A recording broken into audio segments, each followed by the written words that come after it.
আসসালামু আলাইকুম সুপ্রিয় দর্শক মণ্ডলী, নানানাথের সাত বাগানের পক্ষ থেকে আপনাদেরকে জানাই সুস্বাগতম। আজ আমি আপনাদের সামনে আরেকটি ভিডিও নিয়ে উপস্থিত হয়েছি। সেটি হচ্ছে আমার সাত বাগানে একটি বালতির মধ্যে আমি পেয়ারা গাছ লাগিয়েছিলাম। সেই পেয়ারা গাছে আমার 5টি পেয়ারা ধরেছে। দেখেন, 1, 2, এই 2টি পেয়ারা। আরেকটি পেয়ারা হলো যে এখানে। এই 5টি পেয়ারা এই বছর প্রথম ধরেছে। এই পেয়ারা জাতটি হলো মাধুরী পেয়ারা। আমি মিরপুর বিএডিসি নার্সারি থেকে নিয়ে আসছিলাম 1 বছর আগে।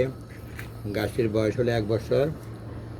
তো আমি আমার ছাদ বাগানে সম্পূর্ণ জৈব পদ্ধতিতে গাছ পরিচর্যা করে থাকি এবং সবসময় জৈব খাবারই দিয়ে থাকি। দেখেন আমার এই পেয়ারা গাছটি কত সুন্দর হয়েছে, কত সুন্দর এবং সতেজ হয়েছে। বিশেষ করে ছাদ বাগান করতে গেলে গাছের মৌলিক চাহিদা হলো জৈব খাবার। গাছের প্রধান শর্তই হলো আমাকে জৈব খাবার দাও, আমি তোমাদেরকে ফল দান করব।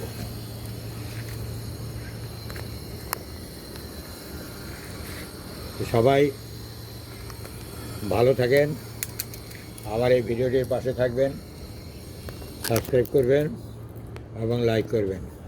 সবাই ভালো থাকেন। আল্লাহ হাফেজ।